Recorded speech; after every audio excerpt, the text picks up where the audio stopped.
Mute myself and make sure that you all can get on. Excuse me.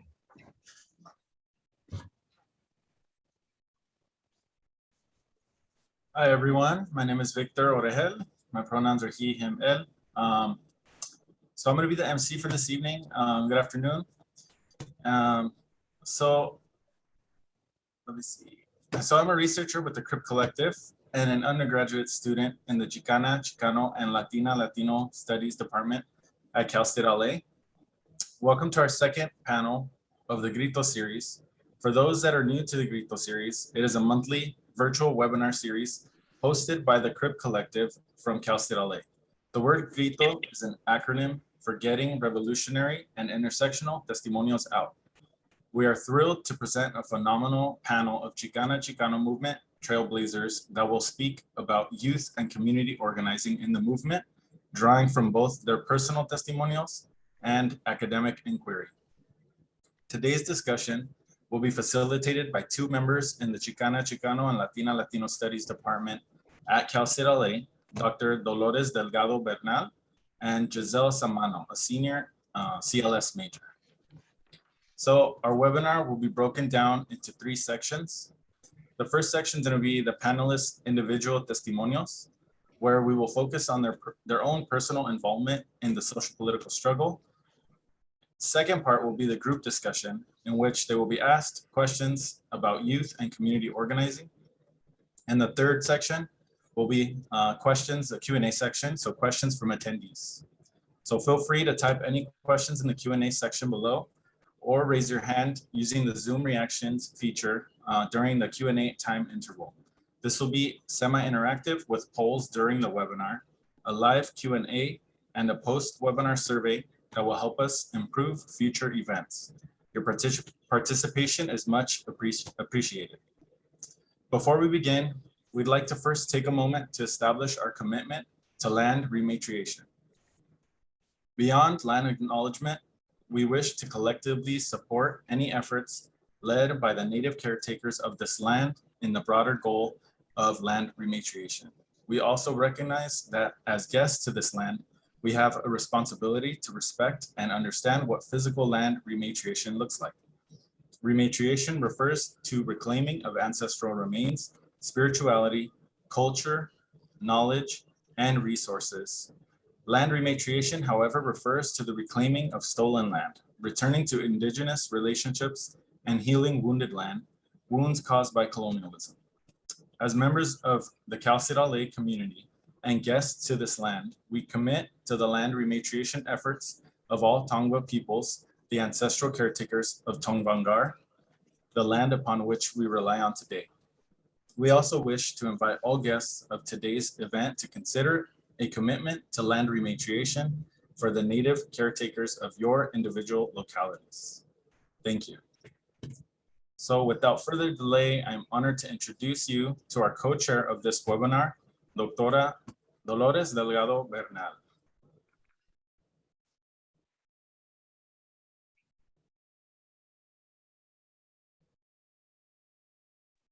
All right, y'all. I know Dr. Dolores Delgado Bernal's link is currently a little off, so I'm trying to get her on. So if you all can kindly continue with the program, I'll get her in as soon as I can. Do you actually think we could play the GRITO Series song instead, and then we could continue on? Absolutely. That'll give me some time to put her in.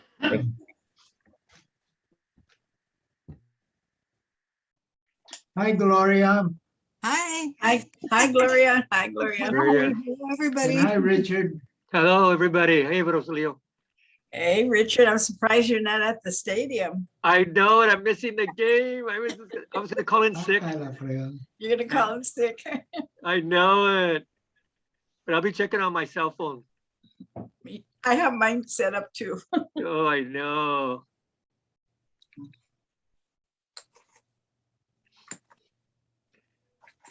It was a tough decision, though, Vicky. I bet you. I was going Chicano movement, Dodgers. Chicano movement, Dodgers.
All right, Profe, was Dolores able to get in?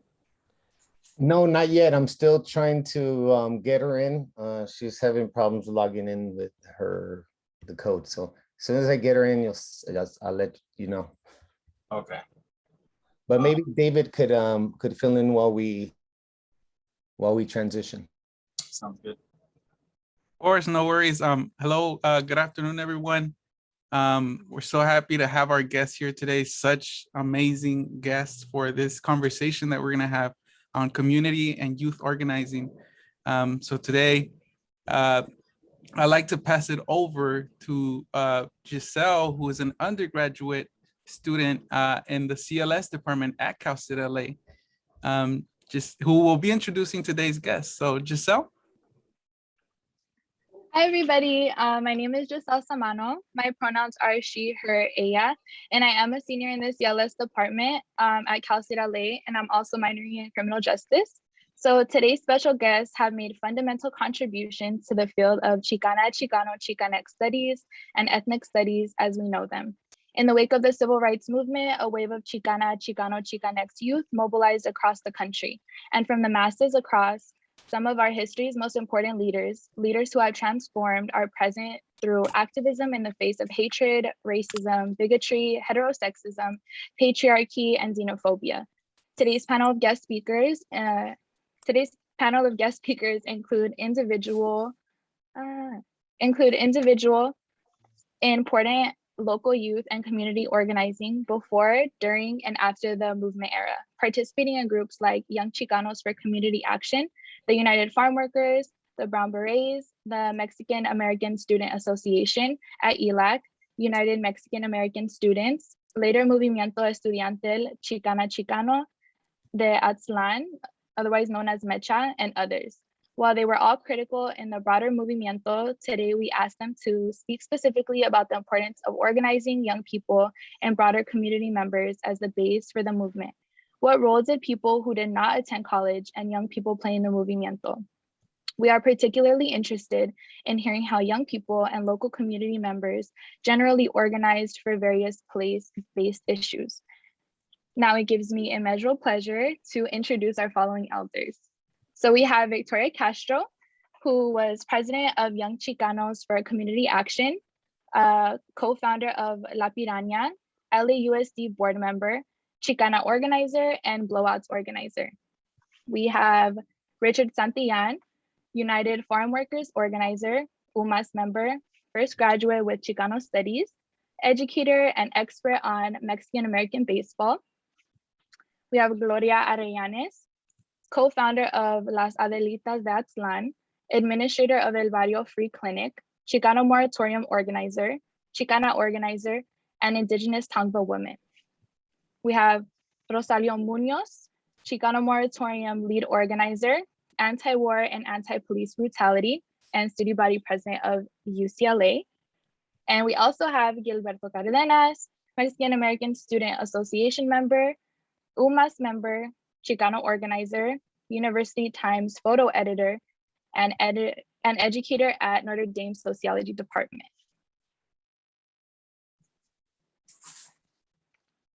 Did Doctora, was she able to come on? No, she hasn't. I Okay. think David, or you can continue with the questions.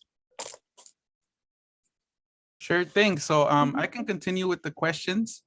So first off, we have a list of questions. Let me go ahead and transition to that slide. One moment, please.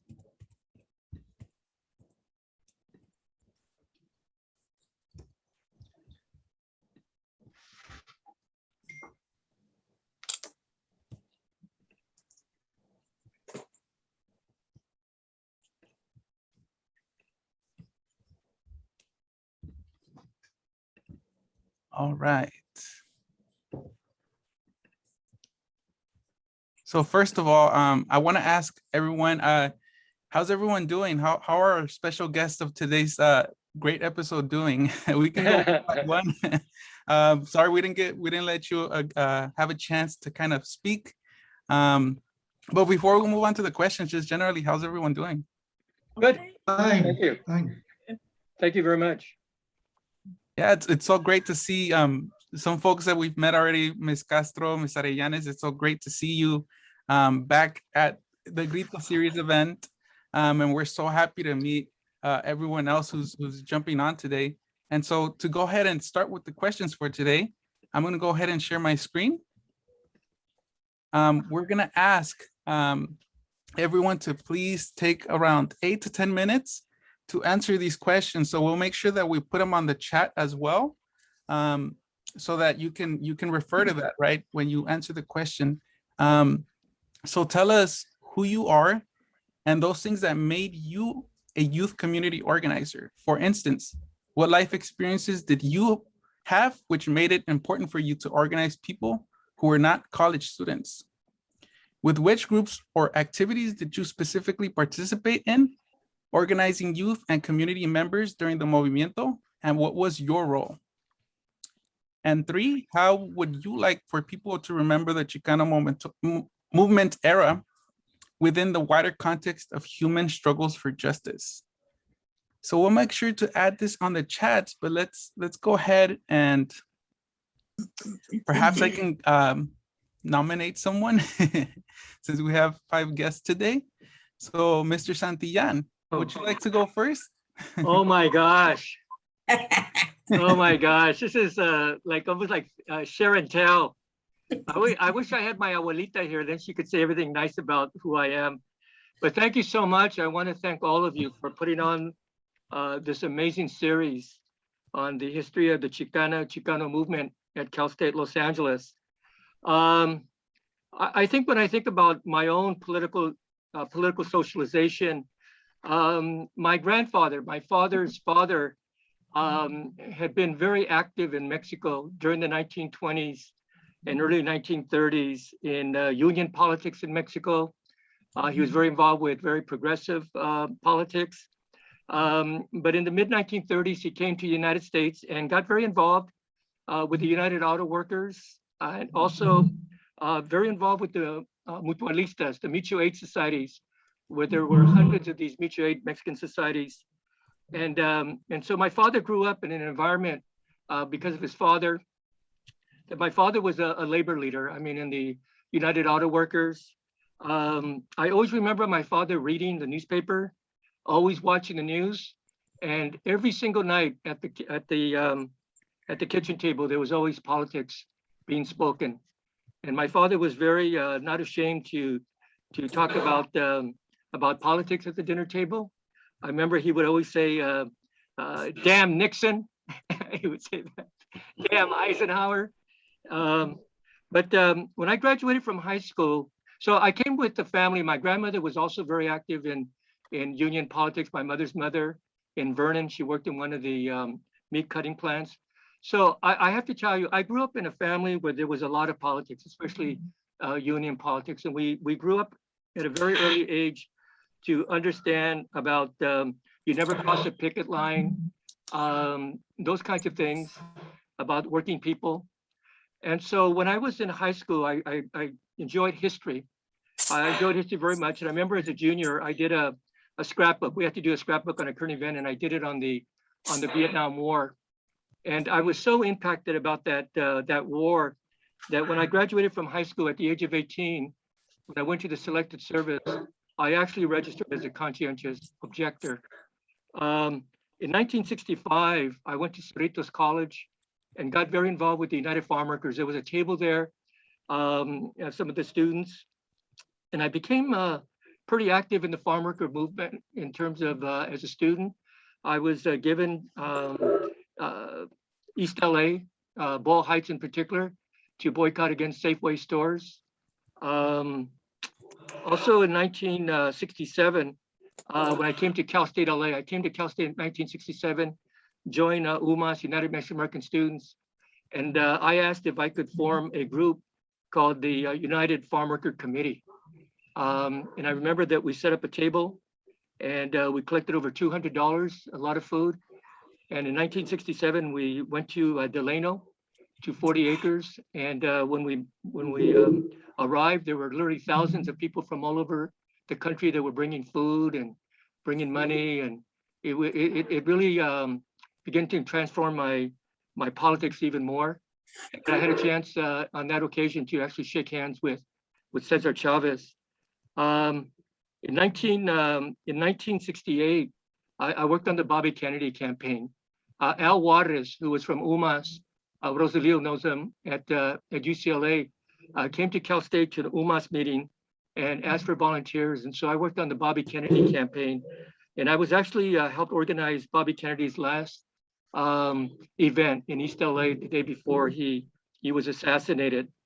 I also was one of 4 students that were picked by UMass at the time to establish the Educational Opportunities Program. I work with administrators and faculty and staff, and I was assigned Lincoln High School and Roosevelt High School. My father graduated from Roosevelt High School in 1942. I began to work in 1969. I became very involved with Ricardo Romo's campaign on the Peace and Freedom, running for governor. There had been a move to draft Cesar Chavez, but Chavez didn't want to get involved with any really partisan politics. It's a long story, but I was drafted. I was drafted, received my letter, and I refused induction. I know Rosalio did too. And in 1969 and 1971, after 2 years of fighting the United States government, I was given a conscientious objector, what they call like civilian duty. And I worked for 2 years at Cal State LA in the Educational Opportunity Program. And actually Monte Perez was the director at the time and was my supervisor. So I did my 2 years of civilian service in the military at Cal State Los Angeles. In 1971, I began to get involved with establishing a party, La Raza Unida Party. I was one of the founders of the East LA chapter. And then I just wanted to also show a couple of pictures. I know that it's probably going to be hard to see the pictures, but here's a picture, and here's me right here in 1971. I had taken a class in 1971 with Professor Bert Corona, and we went to Sacramento. I guess the biggest privilege I ever had was in the early 1970s. Cesar Chavez came to Cal State LA, and he asked that I specifically introduce him at Cal State LA at this rally because of my work as a student organizer. And so I have a picture right here at Cal State LA at the old free speech area in front of the old student building. There I am right there. And there's Cesar Chavez right here. And I did have a chance to meet with Cesar on other occasions too. And lastly, you saw where this is the degree of being the first Chicano to get a Mexican American BA degree in the Chicano Studies Department in 1972. Finally, I wanted to mention I was involved with the walkouts. I know Vicky and Rosalio were all involved in the walkouts, and I was arrested in 1968 at the LA Board of Education, along with 34 other students, in order to get Sal Castro reinstated back at Lincoln High School. And if I could just say one last thing of what was the legacy of the Chicano movement. I think especially at Cal State LA, there's several things I listed, but I'll just mention one. And that is that we took the first steps. It's still ongoing, but the first step to transform the university, not to work for the rich, but to work for the community. Thank you so much, Mr. Santillan, for sharing with us. Profe Dolores is on, so I'm gonna go ahead and throw it over to Profe Dolores. Profe Dolores?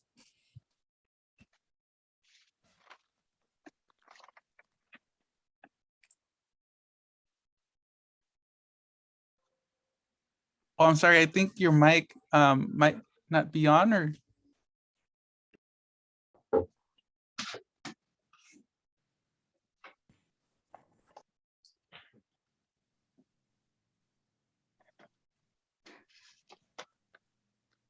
Is that working now, David? Perfect. Yeah. It's working. My apologies. So I've had tech problems all the way along, so I joined late, but I did get to hear, I missed the beginning, but I did get to hear. Richard, thank you so much. And You're welcome. One of our facilitators is going to put those questions back up into the chat just to remind other folks, and we'll just keep moving. I'm wondering if who would like to kind of do their introduction, their testimonial. Well, did somebody else say they'd go? No, I said, Vicky, I saw your mic come off, so I was just gonna ask you to keep moving. Okay, well, first of all, listening to Richard, it sort of made me reflect on all day. I've been thinking of your questions, and you know, what made me think about organizing and things. And I think I was 10 or 11, and I also come from a union family. My mother was in the garment industry, and she was a shop steward. And I remember going to my very first picket line when I was 11 or 12. And to this day, I don't know, but the chant was, "Don't buy Judy Bond blouses." And we said that over and over. So I think that was my first picket line. And I also shared, as Richard, my father was in the carpenter union. So organizing and political talks. My father was one that always on Sunday when we had family dinner had some criticism of the United States if it wasn't the English language or this and that. But so I organizing came via my mother, who also, there were 5 of us and she worked full time. So even the organization of keeping that house clean, Saturday morning, there was a schedule, you had your duties, boom, boom, boom, you had to, you know, comply. Other than that, I don't think I really thought about anything about group activity or that other than being social in high school. But I had 2 brothers who were attending UCLA in the late 50s and early 60s, who let me know I was going to a 4-year college, period. That was just their expectation. My parents didn't have that expectation. They just wanted all of us to graduate from high school. And so in high school, I found myself often being the only Mexican-American Chicano in many of my classes. Just there were only a few of us, 2 or 3 of us, 4 of us maybe at the most. And I never paid any attention to it other than my brothers told me I had to take these classes. But in my senior year, I did attend the first Mexican-American Youth Leadership Conference at S. Kramer. And that was the first time that I heard from other students outside of East LA. I had no concept that I was a minority. I went to Euclid, Hollenbeck, Roosevelt, and we were all mostly Mexican-American. So that concept of minority it wasn't felt.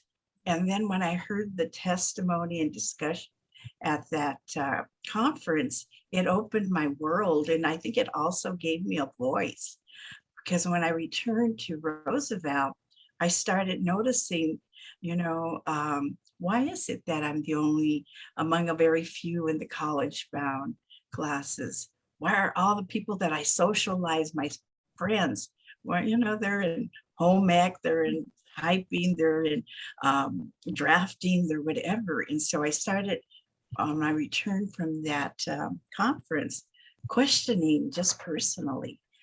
But then it was time for me to apply to college, and coming from a very traditional Mexican father, I had sought out Mills College in Oakland because it was a Catholic women's college. And my brothers told me I had to go to a 4-year college. How come my dad say no if I got accepted? But when I went to see the counselor, I'm academically prepared, above average grades, somewhat in student body, this and that. And I asked for, how do I get an application to Mills College? She answered, well, I think you should go to East LA College. And if you do well, you can transfer. I still didn't have the personal strength to say, no, I want that application. But when I stepped out, I realized in talking to my best friend, one of the other Mexican-American students in our classes, she had the same experience. So we got on a bus and we went to LA State College, got our own applications, and were accepted, probably to the surprise of my counselor. So I'm still not into organizing or understanding my role. I continue to participate as a peer counselor with the youth conference. And my first day at Cal State LA, it hit me. Where did all the Mexicans go? Cal State was not multicultural. There was no sign of other Mexicans. In fact, you know, that long walkway when we walked, if you did see somebody else that looked Chicano or whatever, you looked at each other like, are you or are you not? And so that is what really instituted in my frame that I had to do something different. Why was this here? And so then I really looked to the Mexican American Youth Conference and becoming a peer counselor that set me on my journey. In 65 or 66, we, through the leadership of Richard Alatorre and others, we formed first Young Citizens for Community Action, and that turned into Young Chicanos for Community Action. And then under the leadership of David Sanchez turned into the Brown Berets.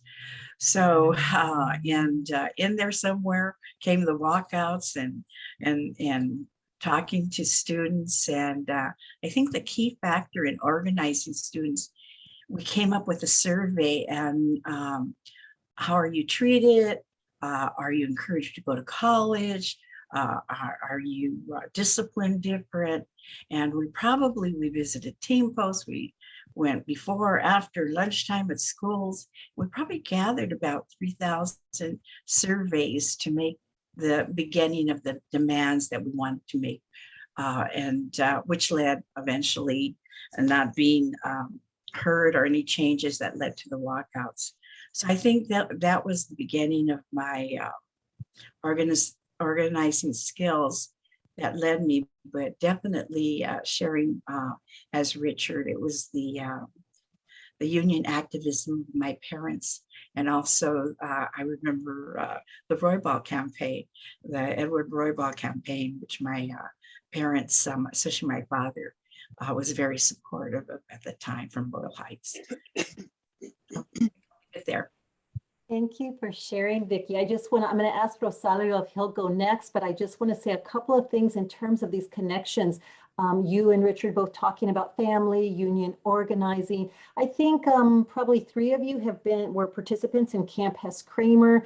These are just some of the similarities that run through these stories. I also just want to say something particularly to the young listeners, that when you said you did a survey and 3,000 folks you were able to collect, I want to remind students that this was not like a Qualtrics survey, which we have now, which is all digital. It can be done like this. It calculates the result. This was all done on paper, right? Mimeograph machines and handing out and collecting and tallying. If I could add, I worked at a school as a playground director after school. So I would go in and use the mimeograph machine to run the surveys. So I had added access. Well, and we use the resources that we can back then and today. We use the resources that we can. Rosalio, can I ask you to share a little bit?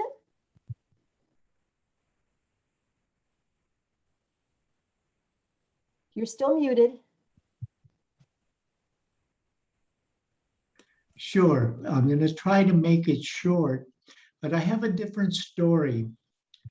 My mother's family, my mother graduated from the University of Arizona. She started there in 1933 and graduated with high honors 4 years later, had to work her way through. She was the only one of her nuclear family that went to college. But her family, actually from her father's side, began moving into the Tucson area around 1788 when it was Spain. And were there when it was Mexico, and of course were there when the United States conquered. And the family became kind of a pioneer family in the Tucson area. and became when it became when they built the railroads after they got the land from Mexico, the Gadsden Purchase. That's a long story, but Tucson developed an economy that was tied to the national economy and tied to Texas, New Mexico, and California, especially Los Angeles. But they became kind of the middle class and knew a lot of the middle class Mexican American groups that formed the community groups that celebrated 5 de Mayo, 16 de Septiembre, and all those kinds of things. And later on became, in my mother's generation, my mother went to college, but became one uncle became the head of advertising of the main newspaper in Tucson. One of my aunts became the buyer for one of the biggest women's clothes for one of the biggest department stores, because they knew the owners that established them, but they weren't the owners. Another one for all the department stores designed all their window shopping displays and really made a lot of money during Christmas. So they were in those kind of artisan and kind of business middle people. My mother, I like to say, I once was at a National Lumas conference, Mecha conference rather, and I talked about my mother's freshman year, that the Mexican students used to meet every day. And they said, wow, how could they do that? And I told them all 4 of them got together and ate their tacos when all the rest of the whites were eating their hamburgers, hot dogs, and what have you. My father's family, but best to start with my grandfather, who was a Methodist minister, and met my grandmother at a Methodist kind of seminary in San Luis Potosí. And they got married afterwards on there, and he became a Methodist minister in Mexico, and for several years at the beginning of his career, faced a lot of discrimination, both as a youth and later on, from priests that were out to destroy his ministry, and they almost killed him a couple of times, both in Mexico and in Texas. He was big on education, because part of the Protestant pitch was learn to read, then you can read the Bible on your own and come and discuss it with us and not just depend on the priest to tell you what it's all about. So education was an important part. So when they came to the United States during the Revolution, there's a lot of stories to that. My dad does remember he was 5 years old going up on the train from Torreon. He remembers seeing decapitated bodies on many telegraph poles during the Revolution. And but they went into Texas, and there wasn't, in the part of West Texas that they were in, they weren't teaching Mexicans in the schools. Blacks had a role and whites. So my grandfather began teaching. My father was 5, and the next, it was every 9 months or a year that the children were born. So he began teaching kindergarten, but then they invited the neighbor kids to bring, and they brought their families. The parents wanted to learn. And anyway, then more and more schools in Texas began serving Mexicans as well. But education was the #1 thing. I'll just zoom ahead to all of my aunts and uncles in my grandfather's family went to college and graduated. Most of them became teachers and married teachers, including my father. And my father and his sisters organized what may have been the first Mexican-American, they didn't use that term back then, they wouldn't let them, but campus, university or college campus organization. They called themselves Los Conquistadores, and I could explain why, but I don't think that's necessary. But they began to recruit students. They began to take stands on some of the discrimination in many of the towns in Arizona of separating the schools. And we're involved in those kinds of things, but mostly recruiting. And they would raise scholarships monies, not only to go to college, but to help some students graduate from high school who are potential college students. That's the kind of stuff they did. And they most of them stayed very active in their churches and in education and in teaching through all their careers. So fast forward to me growing up. My father was, when I was born, he had changed from, he had been a high school principal in a town that wanted to get Mexican teachers. The Mexicans wanted the education of a little town. They started using bilingual tactics and other things, and they upped the thing. And someday I'll tell that story. But he changed to social work. And I think after he was in the war, met a Chicanos from all over in the Navy. And I think he decided to get into social work because the answer was not just getting kids to go to college, getting the bright ones in, but also dealing with the problems that those that didn't go to college and got going. And he began that. He went into social work in education. Eventually got 2 masters, one in education and a master's at Arizona State, and then another master's in social work at SC, and finally a PhD in 1957. So I grew up, my dad was going to school, but he was also working pretty hard.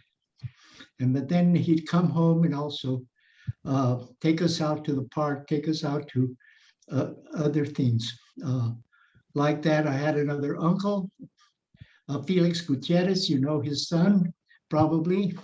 And he lived next door to Vicky, I think, in a fraternity house at Cal State LA.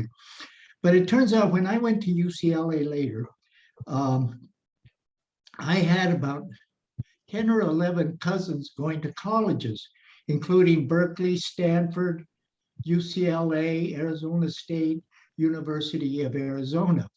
And they all were doing well in schools.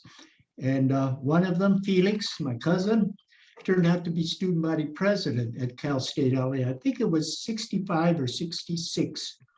And later was active, I think, in working with the administration for a few years when some of the programs were getting started. So I had my dad getting a PhD at USC did one thing very important. He got us going back to Mexico. We had been educated speaking English. That was their approach. The better you speak English, the more successful you'd be. But they were proud of being Mexicans. And when he had finished his education, he began taking us to Mexico. And in '62, after a couple of trips, meeting all kinds of relatives in northern Mexico, we traveled and lived in Mexico when he was on a sabbatical. I went to almost every state and learned about the diversity of Mexican culture. Tremendous. And I like to say, when you go to the top of the Pyramid of the Sun in Teotihuacan, and you get to the top and see the Valley of Mexico and the volcanoes and all of that, you're never going to accept that Columbus discovered America. I learned a lot there, but I was not aware of our Mexican-American struggles. Our parents didn't talk about it. I didn't really learn about it till my cousin Felix, who was very much involved in some of that. But looking back on it, it was a tremendous opportunity for me later on, because when I went to high school, somehow, where do I have? Oh, I lost that piece of paper. Well, I'll show you a picture of us in Lincoln Heights around 1955, my brothers and sisters. My dad went to USC, got a PhD. We were rooting for them against UCLA, but all 5 of us enrolled at UCLA. My older brothers and sisters, though, at Franklin High School were told that they should go to East LA College.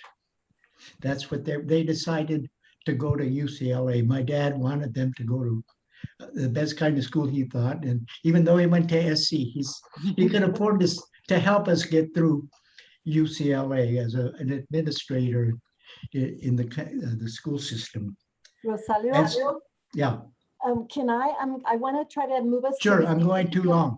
Yeah. Well, you're not going too long. Actually, we'd love to each of you to keep going forever because one, I appreciate you and Richard sharing pictures of families. That's just really powerful. And two, I want to thank you for reminding us, many of us are first generation college students, but there is a tradition that goes way back of our community members who went to college. I mean, that's just amazing that your mom graduated from college and the professionals in your family. So thank you for reminding us that that is part of our collective traditions. I'm going to make sure and just keep moving on and see if maybe Gloria, are you able to share now? And I'll just keep us moving so that we have enough time for Gilberto. And as you all know, we've got individual questions for you too.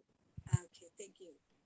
Thank you for having me on this panel. I'm very honored to sit amongst old friends and enjoying this very much myself.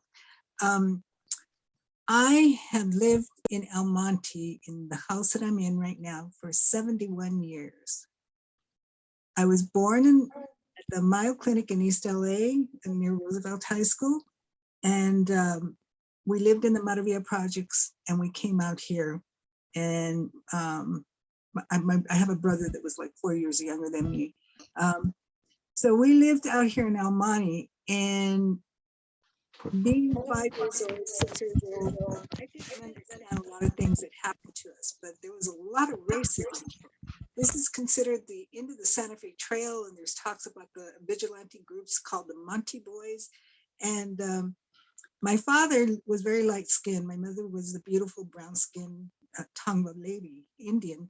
And when my father used his GI benefits to buy the house that I'm living in now, he, went through escrow, everything passed. So the last day he took my mother to sign and get the keys. And when they saw my mother, they tried to take the house away. And my father just went into a rage and said, you got my money. It's gone through escrow. It's done everything that was supposed to be done. You cannot do this. So what I found out maybe about 5 years ago was through this book, East of East, which means everything happened in East LA, but there was a lot of history out here in El Monte. And I'm relearning the city that I've lived in 71 years. There's a lot of history out here. And what we found out was there was a law that you could not sell property to people of color, mostly Asian people, the ones that had worked on the railroads, and Mexicans. They looked at my mother and thought, said she was Mexican. They didn't know she was Indian. She didn't like to admit she was Indian because they were punished for being Indian. So in growing up, that confusion, I remember coming home from school and telling my dad, hey, Dad, they said I'm American in school. I must have been about 10 years old. He says, no, you're not. You're a Chicano. I go, no, I'm American. He goes, you are Chicano. And I cried. And I thought, why are they confusing me? I was confused. As I grew older, and I started living as a Chicano, And as I got maybe in my teens, I went to my mother. Met with one of her cousins, and she said we were California Mission Indians. And she had a lot of genealogy, and she had books that an uncle had written in the 1920s. And, she had a lot of history, letters and so forth. So I came home and told my mom, I was visiting your cousin, and she says, we're Indian. She says, don't ever say you're an Indian. You're a Mexican. So I believed her, didn't know why, you want to believe what your parents are telling you. So I grew up as a Chicana. And I probably through high school, we had race riots. El Monte was predominantly white. So the Mexicans here, or the Chicanos, we had to protect ourselves because we were, they were harsh on us. And I remember in school, even the teachers, they didn't want to hear from me. I'd raise my hand that I knew the answer, and he would never acknowledge me. One particular teacher did that to me. So you give up and you say, why should I try? But I did go through high school and, made it. we started a club while we were there. And there was a woman who lived a couple of blocks from here, and she took interest in all the Chicanos. She would allow us to have like a youth council and meetings at her house and do different activities. So I think that was the beginning of my learning about organization and working in organization. So from there, I worked in one of the anti-poverty programs, the YTAP program, and started learning how to be of service. And from there, it just kind of grew. And cruising Whittier Boulevard one day, some people said, would you like to go to a coffee house, La Piraña? And we said, yeah, sure, we'll go. I'm with Andrea and Esther Sanchez, who also became Brown Berets. And we go down to this building and it's completely dark. And we say, oh, we're not going in there. And they said, no, there's young people in there. Believe me, they have coffee in there. They really do.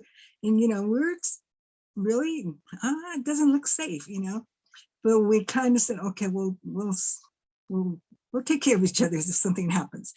And we went in, there was a lot of people in there and they were sitting in the dark. And the reason was the sheriffs would go by with their floodlights and put it in the windows and people would duck down. So I'm like, what's going on? I was scared. And, they started talking and I had never heard such issues that they were talking about, like police brutality and things like that, school, education, lack of education, and so forth.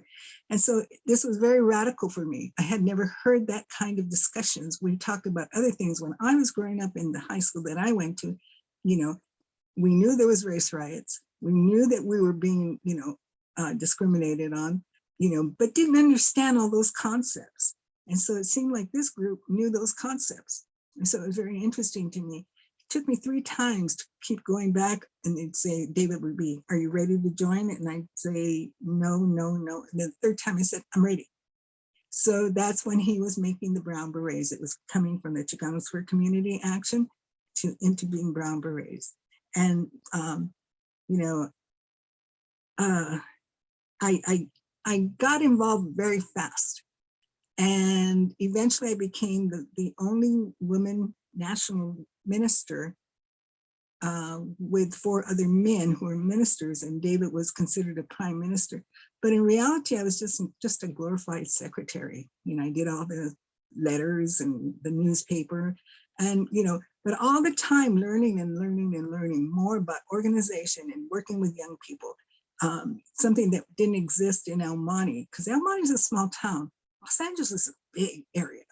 And so people were coming from all over. It was when I saw gangs start to lay down their fighting for a while because of the Chicano movement. And so we did a lot of activities. We did a lot of protests, especially police brutality, had troubles with the car clubs. And then we also opened up a free clinic during that time. And David did that with the physicians for social medicine and psychiatrists for social action. And they were mostly Jewish, and I did not participate in that. And he said, I'd like you to run the clinic. And I said, no, I'm not interested. Medicine doesn't interest me. I'm not interested in that area. He says, no, I'd like you to run it. So I went ahead and ran it. It became my baby, my passion. And, we had a good program where we would take young people that were Brown Berets and we'd go into the housing projects. We had everything set up through the County of Los Angeles in terms of they would do all our blood analysis, urine analysis, and things like that. And we got pretty much anything we wanted from the county because we were reaching a population that they could not reach. People were afraid to go to county hospital. People were afraid to go to the county clinics. And so we went door to door knocking and introducing ourselves and saying we were Brown Berets, but we weren't dressed, in the bush jackets and the beret. We just went in our clothing and they were afraid of us. It was very obvious they were afraid of us. And we just insisted, we said, well, we'll leave the flyer out here, care to read it. And if you would like to come and visit, we'd welcome you to come in. And we really tried to do, that public relations and tried to draw them in. Well, eventually it built. We used to serve a lot of patients. in this tiny little room that still exists on Whittier Boulevard, although it's been remodeled. But 5016, I never forget the address, Whittier Boulevard. You know, we had pediatricians, we had counselors, we had nurses, we had a lot of lab services available. And what we couldn't do in that clinic, we had the county do it. They would come and pick it up for us. They would come and deliver all the results of tests. And, you know, we started expanding more into the high schools because venereal disease was kind of out of control in Los Angeles when we found that when we were doing these marriage certificates and having blood tests, a lot of people had syphilis. That was, you know, one of the what do they call it, the VDs. At that time, it was just very, you know, out of control in a way, tuberculosis and VD. So we concentrated on how to reach those people, and we'd go to the high schools and, you know, talk to the kids. We'd pass out flyers, and we used to get a lot of people that, you know, of all ages. Actually, we served families, whole families. And so that was something that when I saw it as the administrator of the clinic was that people probably who never thought about going to college, I have run into some of them and they've become professionals. And they thank me for saying, you know, if it weren't for you, I wouldn't be who I am today. You know, I'm a psychiatrist, I'm a psychologist, I'm a nurse. And it's beautiful to see that. But then I would look at myself and say, I never took advantage of it. I never went to school. And a lot of people in our days did not go to school because of the cost of education. And it wasn't geared towards people of color. You know, it was geared towards, you know, people that come from upper middle class people. So now almost everybody I know goes to college, goes to school. You know, I have 2 sons and I am a life giver. And one is a PhD in physical chemistry. And, you know, talk about a brainiac, you know, but he can't do simple things. I don't know, something about those academic people.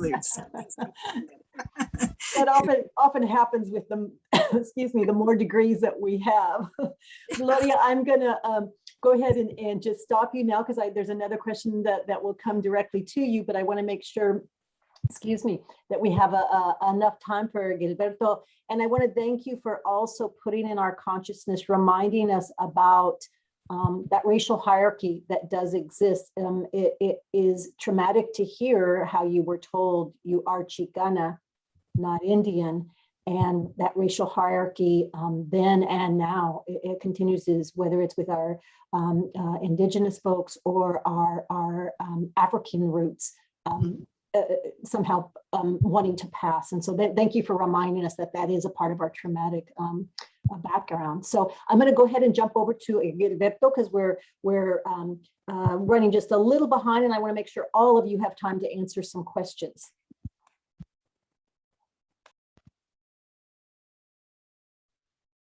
Thank you. It's a pleasure to be here with you all.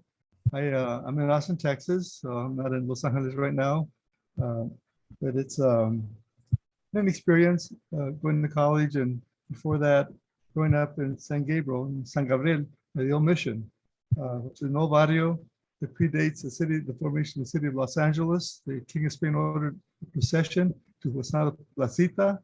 From that, my family was not there then. My grandparents came from Mexico on both sides. My mother was born in El Paso. We eventually went to LA and settled. My father settled in San Gabriel with his family and grew up there. It was a poor neighborhood. It was an area called the Village that did not allow anyone who was non-white to live there, even if they could afford it, or even if the seller wanted to sell it. It was against the law to sell it. And hopefully the Rumford housing law changed that later. The school I was going to start from kindergarten was closed down, and we were bussed out. And this is before the education big Supreme Court decision. But we were bussed out, and I went to an area where a lot of the kids from that neighborhood went to McKinley Elementary. So in kindergarten, I remember one time a teacher stopped a parent from passing out invitations for birthday of one of the children because I was not invited. And so the parent had invited me, and I remember going to it, and that was kind of my first experience that I remember in terms of discrimination. I have so growing up there, it became, in the barrio itself, it was a very rough neighborhood.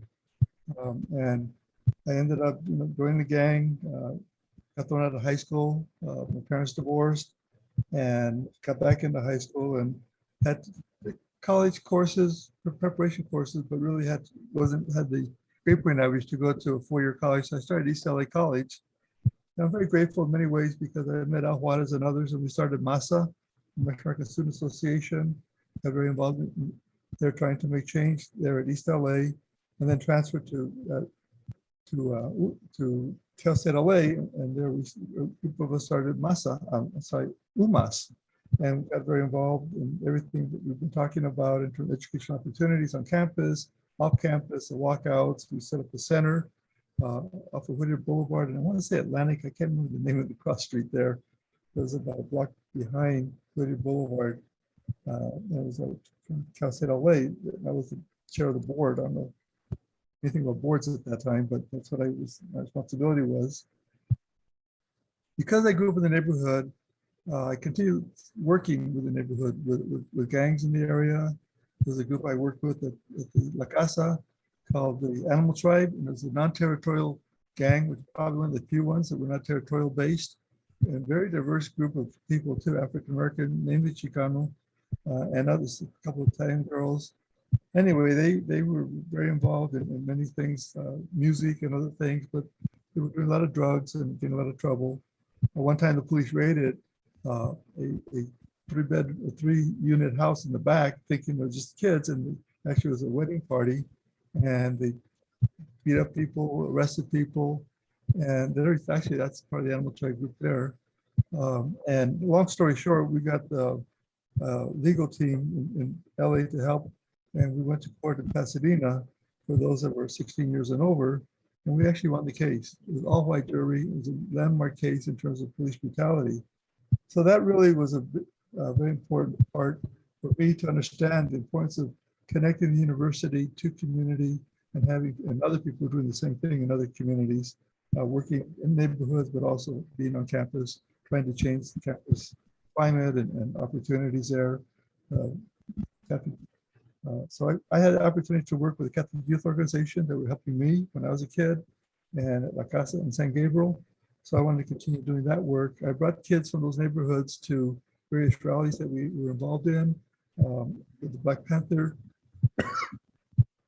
we had a, excuse me, in front of the police department, big demonstration. And I had a bunch of folks there, young kids participating.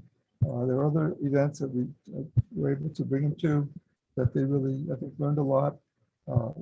Both with UMAS and other farm workers. We went out to Coachella Valley with Cesar Chavez and Bert Corona to take food and to show our support and unity in the boycott grapes, lettuce, and grapes first. It's like they were involved in a lot of boycott activities.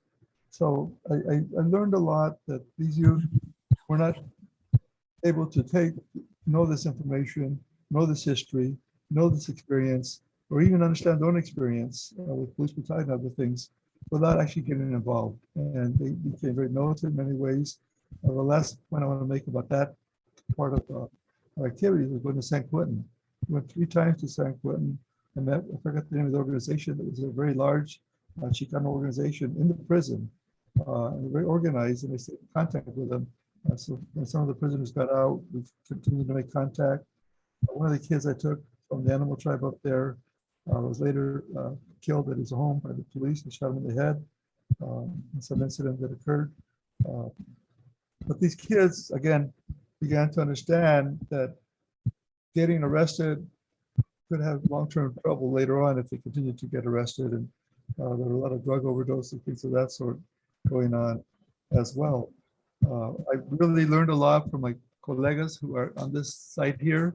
I won't mention all your names, but you know, we did a lot of things together, and I learned a lot from my colleagues. one thing I want to mention too was Ralph Guzman, political scientist, who went to Cal State LA to teach. I was able to work with him. My first airline trip, of 1,000 more later, was to Releno. He was doing some project out there, and I went with him, and the farm workers. And he encouraged me to go to graduate school. I remember after UMass meeting, we were walking away, and we were going to go to a bar or something, and he mentioned something about, "Would you guys go to graduate school?" And I was talking to somebody else, I ignored him. I said, "I'm talking to you, Gil." And long story short, he ended up encouraging me to go to Notre Dame. Julian Zamora got a grant from Ford Foundation to study the border. I got interested in that topic and through Ralph and pursued it. And a lot has happened over the years since that time. Got arrested at the Board of Education with Santillan and others. So that was part of that experience as well. I really think it's very important, even today, for what the youth are doing on campus, is to continue to change the campus community and the climate there and make more opportunities available for Latinos, and more hirings and faculty, and have strong centers and development in communities. I also feel it's very important for youth in the neighborhoods to get more connected to universities, to use the facilities of the universities for conferences, events, festivales, things of that sort.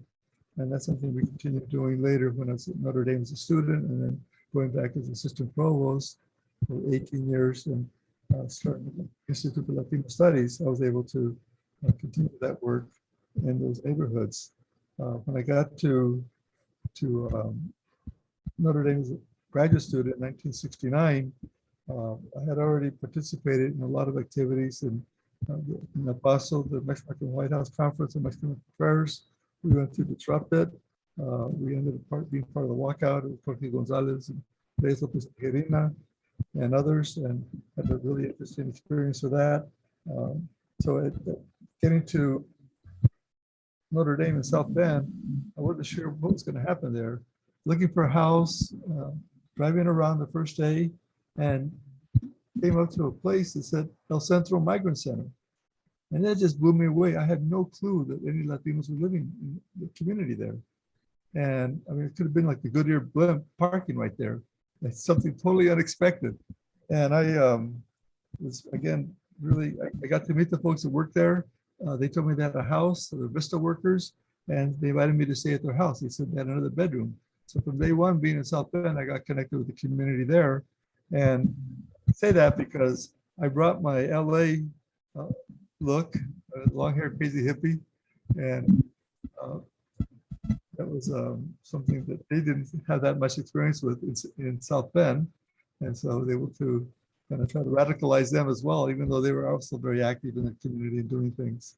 So I probably should stop right there, and thank you all for having me with you. Thank you, Gilberto. We appreciate all your comments. And I love that all the shout outs you did, just as you were telling a story to so many folks who we need to make sure are in our history books. And the idea that the campus looks so different now than when those of you were on campus, and Vicky pointed to that. But you said we still need to make sure we've got faculty of color, particularly Latino and Latina faculty. So that's something we're still struggling for. Folks, I'm going to keep transitioning us because we're want to make sure we've got some wonderful questions that are coming through. I'm going to turn over to my colega, Gisselle Samano, who is a transfer student from ELAC, and she is a Chicano Latino Studies major in our department. And I think she's going to share one of the comments from one of the professors who's in the audience, and then we'll keep moving. Okay, hi everyone. Okay, so Profe Rafa has a lot to say. It's very interesting. So he says, hi everyone, I'm Professor Rafa Solorzano, and I teach at Cal State LA in the Department of Chicano, Latino Studies. I was introduced to community organizing from my dad and his friends. They were vendors at a swap meet, and when the city wanted to shut them down, they organized to keep their doors open in the 80s and early 90s in Orange County. While I was a youth, I had the opportunity to organize with MECHA, Chicano Moratorium Committee, and later with Youth Together in Oakland, California. I enjoy learning about the points and moments of unity that Chicanas, Chicanos made with their communities of color.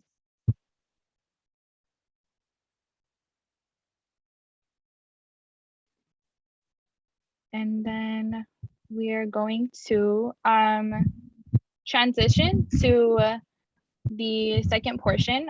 So for the next portion, Doctora and I are going to ask you individually some questions, and she's actually going to go first. Okay, go ahead, Doctora. Sure. I'm going to come back to Vicky for a question for you. As you talked, Vicky, you talked about the Chicano Youth Leadership Conference at Camp Hess Kramer that you, Rosalio, Gloria were all part of as you were leaders in the movement. You later became president of YCCA.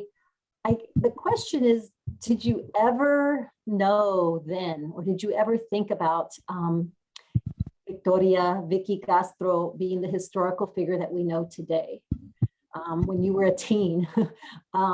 And then I guess that's the first part. The second part is contemporaries of yours like Angela Davis would immediately earn their rightful place in history alongside the brilliant theorists of Black intellectual leaders of their time. Why has it taken so long for Chicana Latino intellectuals to give Chicanas of your generation their rightful place in history? And this question is particularly important to me, given you know my work, Vicky. I ponder that question because, of course, I never thought of myself as unique or different. Everything was always collective and working with others. So in fact, I often wonder the same thing. But I think it's a little bit of our culture of being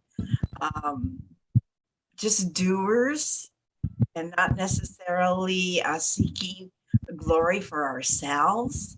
And so you just saw a challenge, or you saw something that was not right or unjust, and you just collectively looked at it and wanted to be a change agent. So I don't think, especially Chicanas, I never saw us as seeking fame or we were just more doers.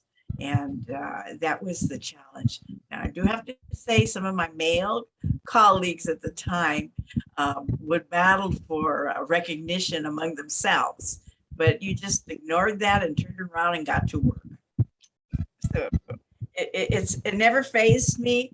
As I went on as an educator, I just kept saying, I got to try that next. I got to try that next.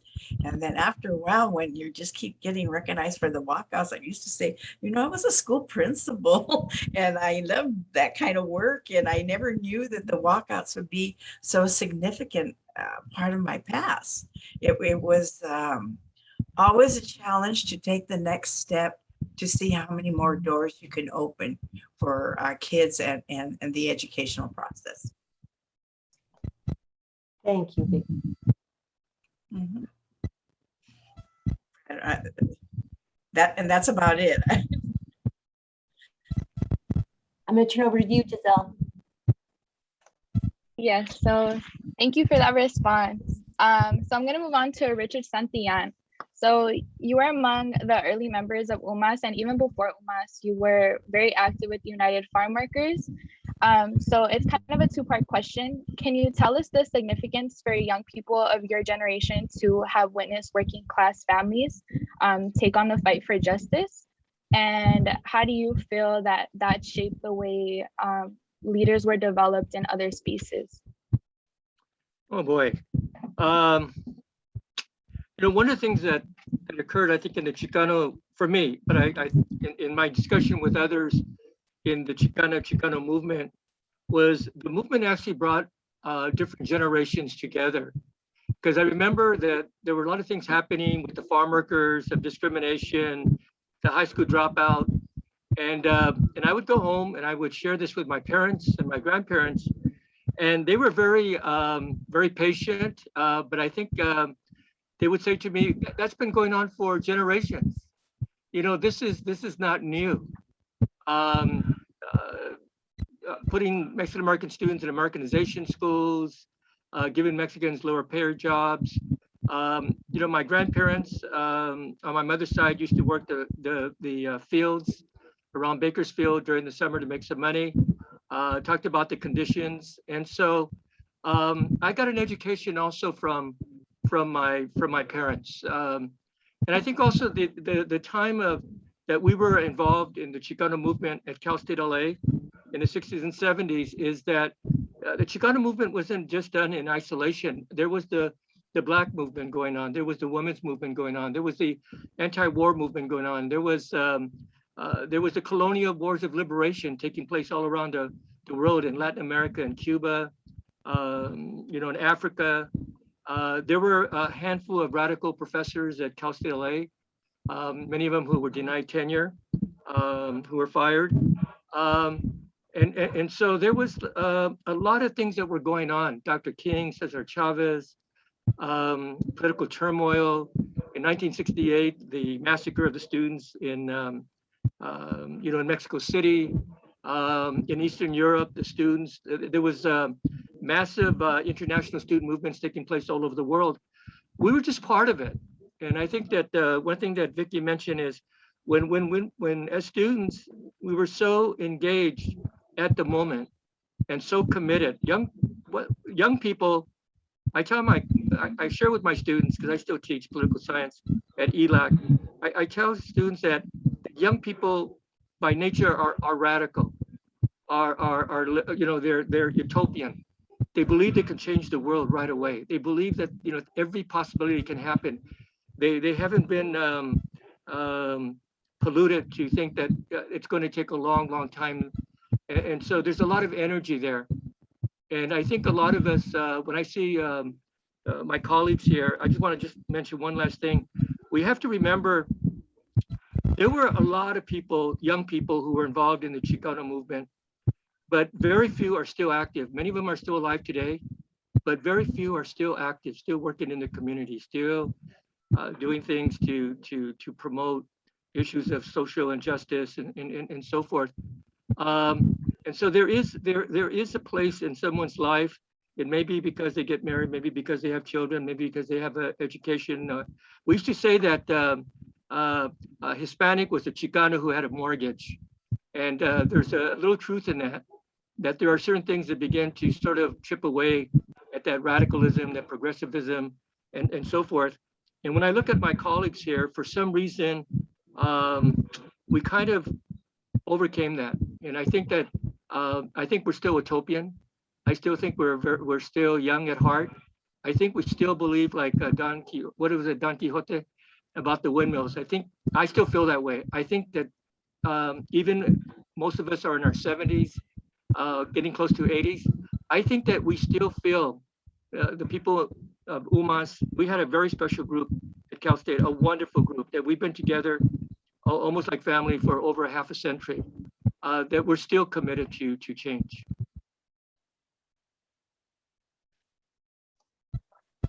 Thank you for sharing that, Richard. I think this is helping young people think about connections from that time into what's happening now, and the idea that young people are radical by nature. I love that. Gloria, we have a question for you. We wanted to ask you, you just got to say very briefly kind of your journey in different spaces in the Brown Berets and leaving the Barrio Free Clinic, kind of leaving that, breaking off with Adelitas de Aztlán, and part of the kind of critique you had of the patriarchal leadership, which I'd love to hear more about. But the question is really, and then you became active in the Tonga community. So the question is, while you were engaging with all these different people, please, can you tell us how it was that you were in these many different spaces that had similarities, but that were very different, movements that centered youth and really centered our community assets? I'm as an elder in the Tonga Nation, it is my obligation to give my knowledge to young people So I always embrace young people. I have been trying to stop for a very long time, but something comes along and I can't say no. And I open up the Women's March every year to hundreds of thousands of people. I just did a women's reproductive rights rally last week. And they say 40,000 people showed up, or 10,000, I'm sorry. And I'm just attracted to certain issues and groups. And whenever a young person asks me information or wants to talk to me, I am always available because they're our next generation. And I want them to be aware of what systems can do, how our government is. It's got good and it's got bad. I want them to know culturally who I am and why I do certain things. And they're fascinating to talk to. I spent about 2 hours with a 15-year-old that I just met at the Women's March. And I told her, you know what? You got a spark. I said, you got the fire in your belly. And she goes, I do have a big belly. But I mean, I just saw this young lady, the way she was like a sponge. Tell me, tell me, tell me, tell me. She would not stop asking me questions. And I just love, and I know that it's my responsibility to answer those questions and to take that child into my arms as much as possible. And so I just see myself going from different, I mean, I have done so many things that, it's unbelievable, I think. And I don't normally really go into them, like the Poor People's Campaign.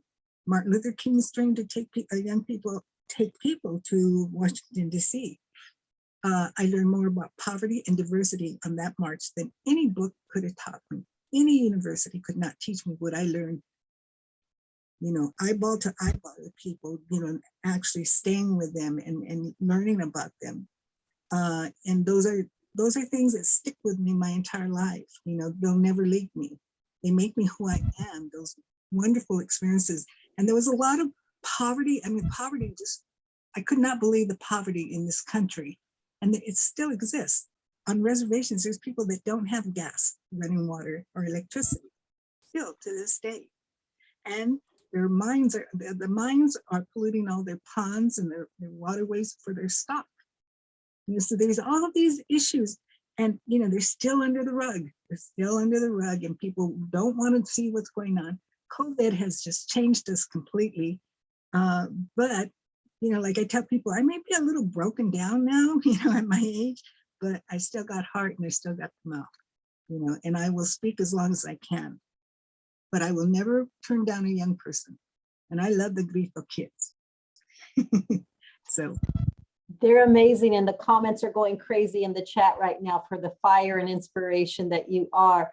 We have a question for Gilberto and for Rosalio. We're going to kind of move quickly because there's just some wonderful questions from the audience that want to ask different questions to you all. So Gisselle? So my question is for Gilberto. So hearing your story, it's really touching to me because I do live in San Gabriel and I grew up around the Rosemead San Gabriel area. So it's crazy. I have people telling me in the comments like, oh my goodness, I went to McKinley. We grew up around here. So we just find your story just extremely amazing.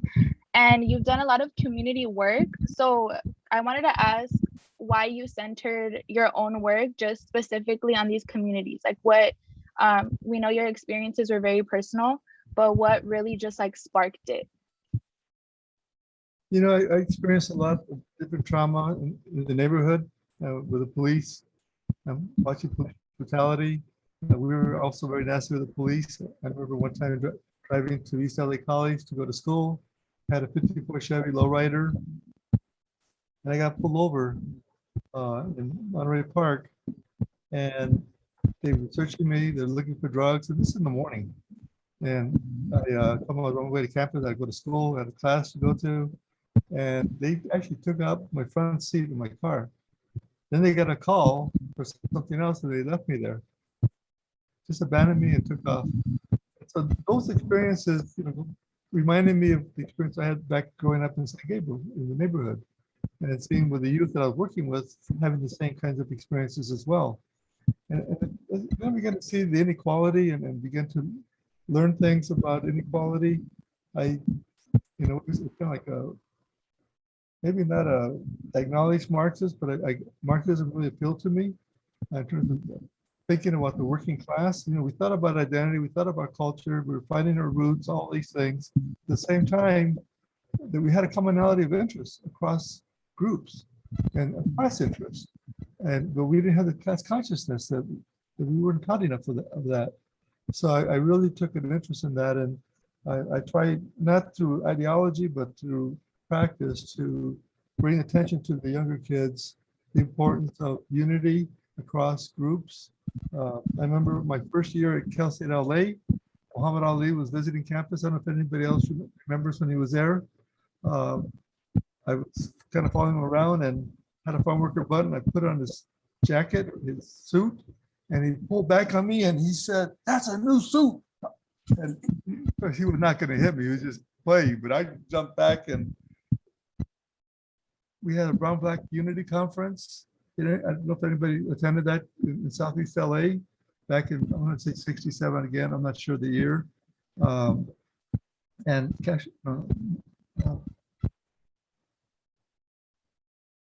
one of the leaders of the Black Panther Party was there. Sorry, getting senile. Stokely Carmichael. Yes, thank you. And I was almost in the front seat there with my camera. I was doing a lot of photography then, documentary photography. And I started shooting away. And in no time flat, maybe 15 minutes later, half hour later, his bodyguards behind him came around me and pulled the film out of my camera. And I'm looking up at these guys, they're twice my size, and I was like shaking mad. I was gonna march out, and they went behind him, and I was debating, should I walk out of here or not? And what's that gonna mean in terms of our Black Brown Unity meeting? And before I knew it, they got his jacket, put it behind him, and dragged him out too.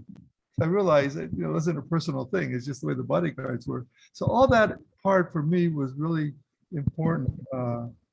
To try to get the youth to understand the importance of unifying across our community on the basis of class and class interest, working class interest. So, I hope I answered your question. You did. Thank you so much.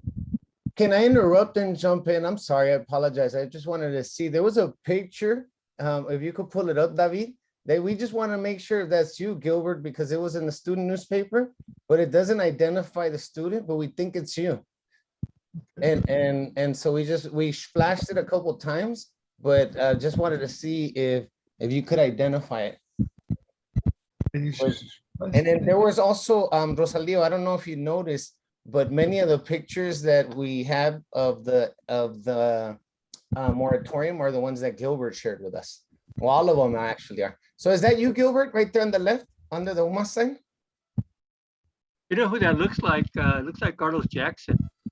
Yes, looks like Carlos Jackson. That's right. Yeah, it looks like Carlos Jackson. The one with the flannel right there? Yeah. Okay, how about, is that the same person over here in front of the table and support who's doing recruitment? That could be two people. That could be either Oscar Martinez or a guy by the name of Mike. I'm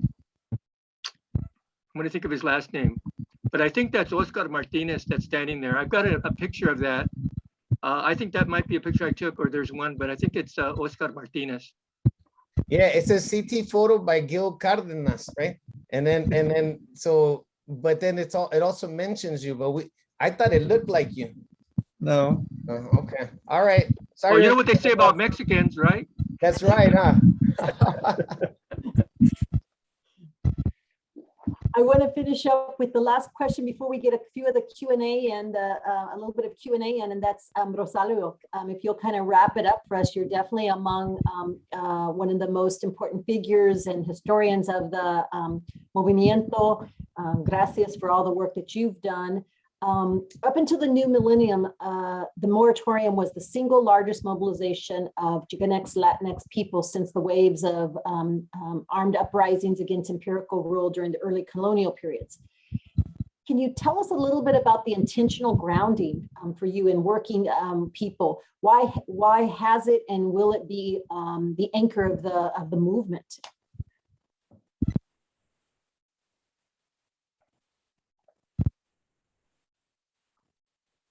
First, I have to say that amongst the description of contributions of Gloria was she was the major woman involved leader of organizing the Chicano moratorium, especially August 29th, that the Adelitas de Aztlan were formed before the second Chicano moratorium in the reign to show a difference between the women's approach and the paramilitary Brown Beret. But I have a different message to give because I don't see most of my career as organizing youth, although when I was at UCLA, I was a youth and we organized. Most of my work was mostly amongst white students. There was a white student movement also at that time that was very strong nationwide against the war in Vietnam, but also for student freedom and student rights on the campuses, and I was involved in that part.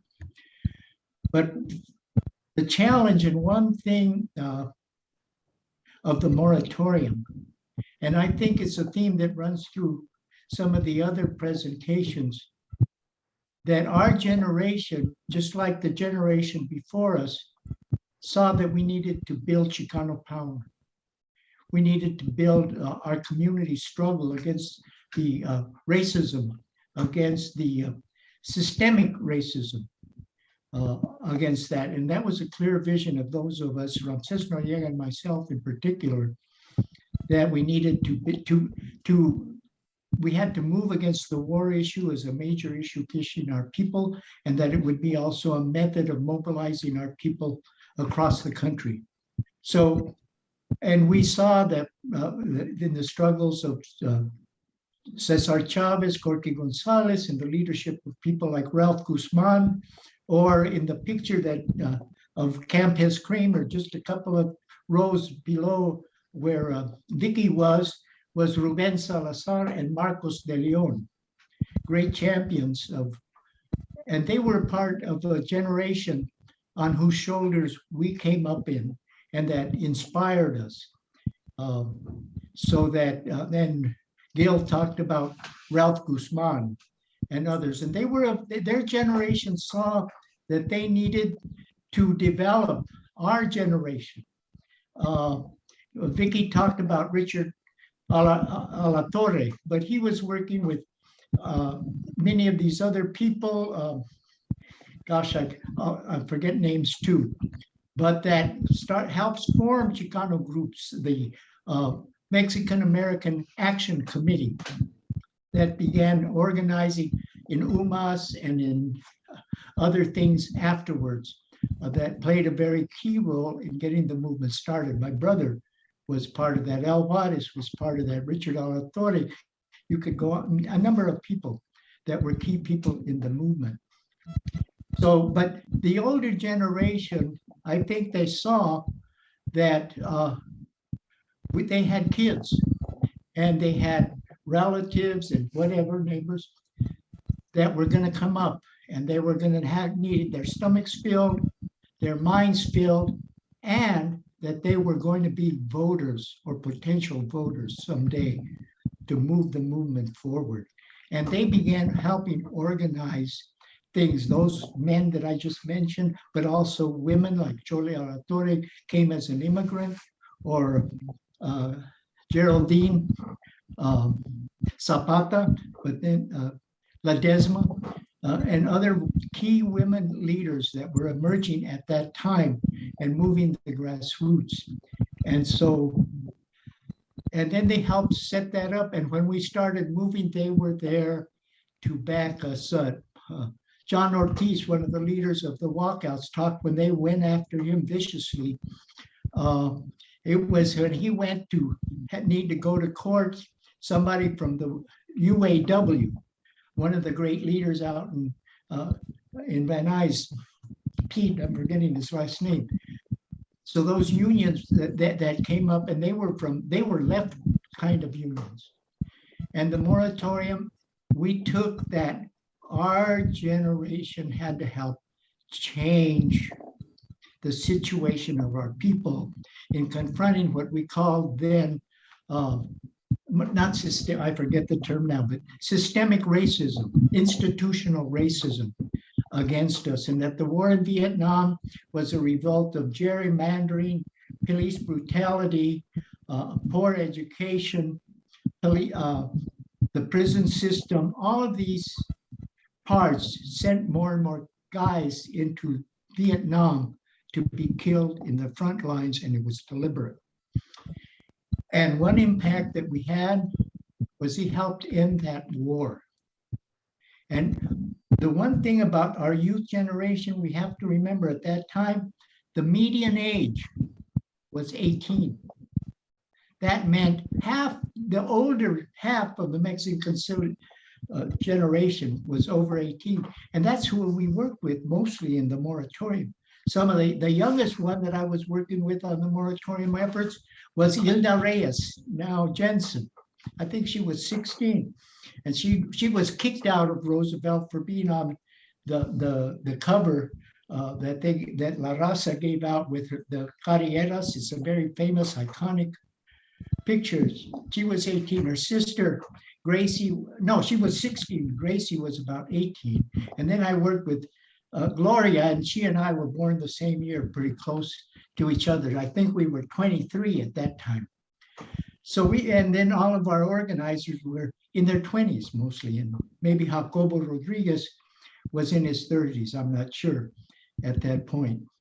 But we were young, but it was our charge to also, we had to move our people.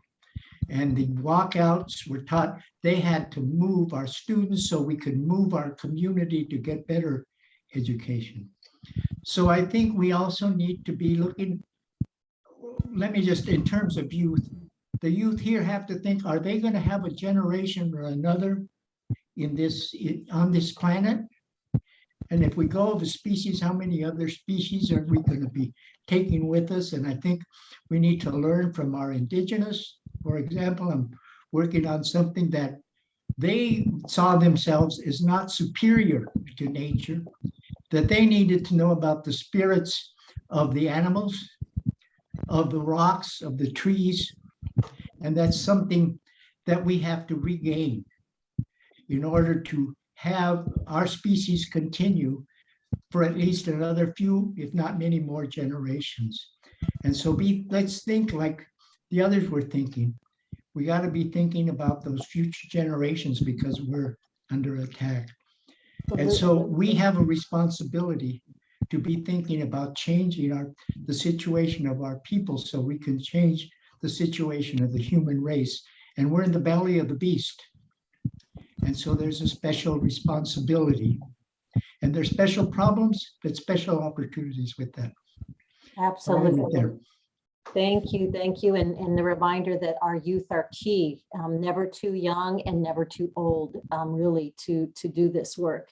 I am going to pass over back to Victor, who has some questions that have been coming from the audience. If you've looked to see, we've had like between 100 and 125 people on here all evening, and a number of questions that have come in. So Victor, you want to take it? Thank you, Professora. Okay, so it's currently 7:35. It's now time for our last section, which is the Q&A.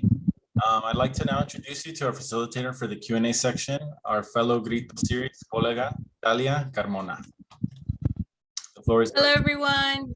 Just a reminder, if you would like to ask your question live, just raise your hand, right? And we'll promote you to a panelist, and then you can unmute yourself and then ask your question, right?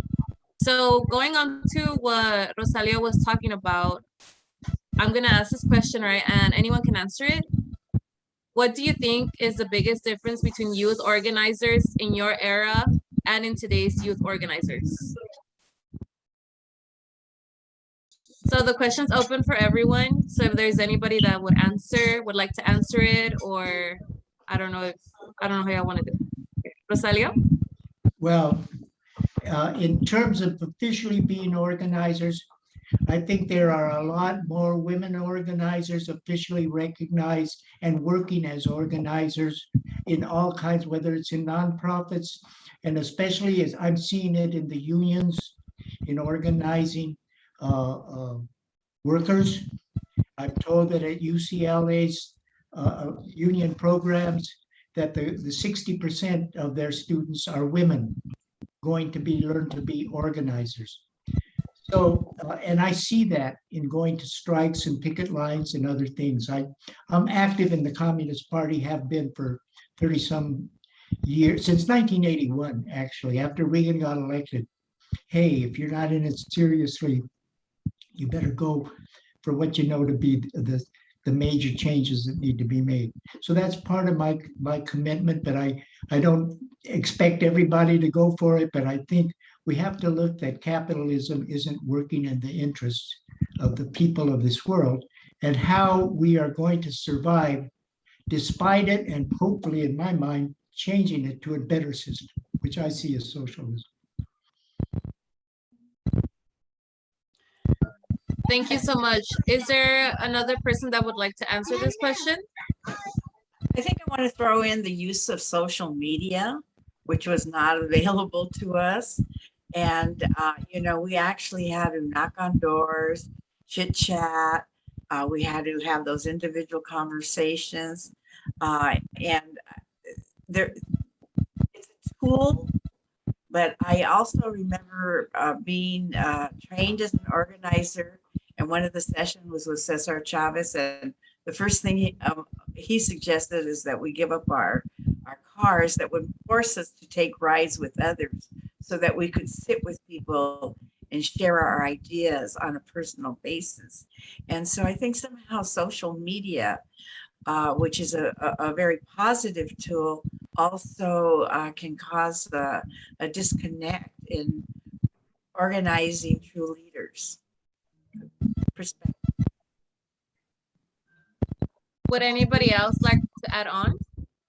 I would probably add, and obviously there's some exceptions, but the student movements in the 1960s tended to be largely broken by ethnic or racial line. So the anti-war movement was basically a white movement, although there were Chicanos involved. You had the Black student movement, you had the Chicano movement. One of the things I see today among young people is that there's more solidarity, there's more diversity. And I think the Black Lives Matter movement is a very good example of that, where you see that. I think the issues of global warming, climate change, you see a much more diverse group of young people coming together, representing all different types of races and ethnicities and religions, and around the issues of education. So I think that the 1960s, there was a very significant influence of nationalism, but I see a lot of that has broken down with this new generation. Thank you so much. I will be moving on to the next question. The next question is, how did you deal with the fear and threat of police intimidation / violence? I think that this fear keeps a lot of us from raising our voice, organizing, since they hold a lot of power and continue to brutalize people of color. Is there anybody that would like to answer this question? Yes, Rosalio? Well, the police came up and broke up the moratorium. And actually, when you look at the history, it was a deliberate, planned attack of the national security forces of this nation as a threat to it, as they saw the whole peace movement, the whole FBI COINTELPRO movement. And once you became aware that that was happening, you had to challenge it. So we had to get up and start organizing, opposing the police brutality. And there was very strong infiltration of organizations and groups, and I don't want to get into a lot of detail, but we had to face and deal with it in the years and months after, of all kinds of groups saying they were a vanguard and that we needed to be violent and meet violence with violence. And we were more in the moratorium committee. We wanted peace, and we wanted nonviolence and mass movement to be a major part of it. And we worked at doing it, and they made it almost impossible to do. But we had to stand up against that police brutality, and we called it that.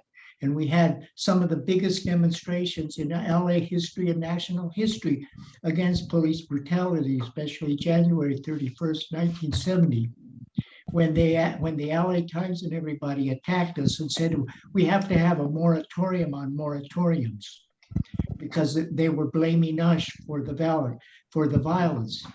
In actuality, I'm claiming, no, it was the police, it was the FBI, it was the other agencies, the CIA and others of the national security, the armed forces were involved in it's going to break our peace movement. But despite that, we helped end the Vietnam War. And with whites and with blacks and others, our soldiers began not fighting in that war. And if their officers tried to force them to, so many officers were killed. And we joined in that. And in the end, they weren't able to put they didn't have forces on the ground. Even though, however many bombs they could drop on the people there, they couldn't occupy it anymore. And so Vietnam won, and it's independent now.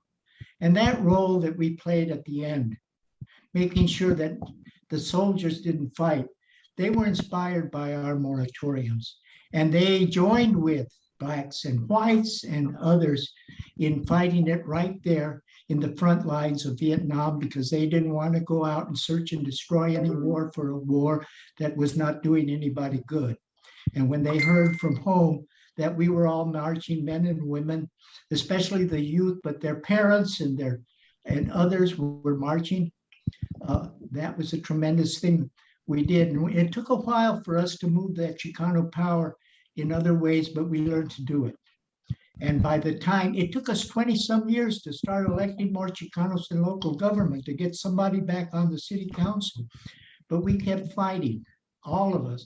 And we eventually started getting Chicanos in there.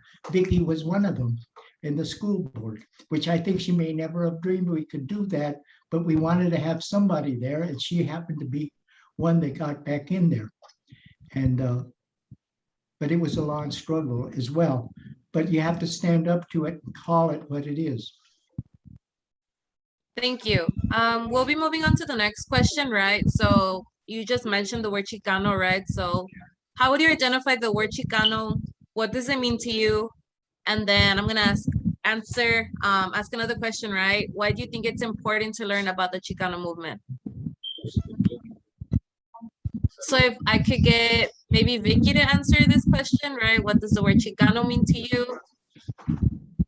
Well, I think at that time it was self-identity. As I said, we called ourselves Mexican in high school, and then before I knew it, I was on my way to a Mexican American Youth Leadership Conference, and so somewhere along the line, which to my parents was my surprise, that I identified Chicana. I've always identified Chicana, and it was just it fit. It was I wasn't Mexican. I was Mexican, I was American, and I was a combination, but I didn't like the term Mexican American. So I just took Chicana, and to this day, if asked, I know there's new labels and everything, I refer to myself as Chicana. It was self-imposed, self-identity, and it was where my mind and my actions, and I had equated it with justice struggles. And so for me, Chicana was just self-identity. I think that is what the question was. I forgot already. I was still on having, look at police and people that were planted in the organization. I have to just be very honest with you. I was naive. I never thought, because what I was doing was right in my mind, that we were under surveillance. It wasn't until maybe 3-4 years ago that I was given documents to show that YCCA was under FBI surveillance, and I was just shocked. So I think I was also very naive too. So, and I think it was because of my belief in my actions were justice causes. and they have to be right. Real quick, there's a history to the term Chicano. If you look at Ernesto Galarza's Barrio Boy, at the time of the Mexican Revolution, people that were coming over to the use, the newest people, men that came to be cheap labor in the fields and other labor, whether construction or whatever, they called themselves Chicanos as opposed to the Pochos. And actually, they call it that we're pura raza del gran macizo. We're from that rich land in Mexico. That was one term. It was for what we now call undocumented workers, or more these times, essential workers. Then in World War II, the Chicanos, you know, we had different identities. In Texas, they were, I think it was Latin. In New Mexico, they said they were Spanish. In Arizona, there were other terms. And in California, eventually Mexican American. But in World War II, all of these people with different identities, the soldiers on the front lines or on the ships, when they saw Mexican Americans from all over, what's their term? They came to the term Chicano. El Juarez tells the story. That's what his uncles and all of them came back. They were using at that time the term Chicano. So that was another meaning that Chicano had. And then it has some of the connotations then for our generation of, as I think Vicky was pointed out, some of the main things, you know, that we were different from the Mexican American. We wanted to be in touch with our roots of Mexico. And, you know, look at Mecha, Movimiento Estudiantil Chicano de Aztlán. It's not in English, it's in Spanish. So there's an evolution to what Chicano is. And I identify myself as a Chicano Christian communist. And Chicano is still part of my identity, and it always will be, as the Christian values I was raised by my parents with, and the communist convictions I've got from being in the struggle for my lifetime. Thank you for sharing. So this next question is for everyone, and I'm going to start off with Gloria Arellanes.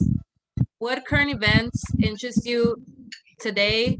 Are you still organizing? And maybe you can share more about your Tongva organizing. Well, the Tongva are from the LA Basin, 3 of the Channel Islands. The Army Corps of Navy so graciously gave one of our islands to a Southern tribe because of 4 words found in the language when everything else pointed it was Tongva. So I still say we have 4 Channel Islands and parts of Orange County and parts of Malibu.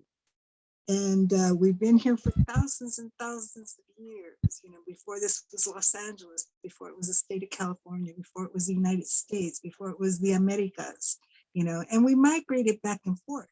You know, we traveled, the Hopi believe they went to the 4 directions of the lands, and that there's been artifacts found to kind of back that up. So there's a lot of theories, but let's see, say the question again. I kind of went off on a different trail there. Yeah, so the question is, what current events interest you to this day? Are you still organizing? I am still organizing. I'm working on a host of things right now. I just had a mural unveiling where the CMAP group in El Monte is bringing back the mural movements that used to be there that were whitewashed.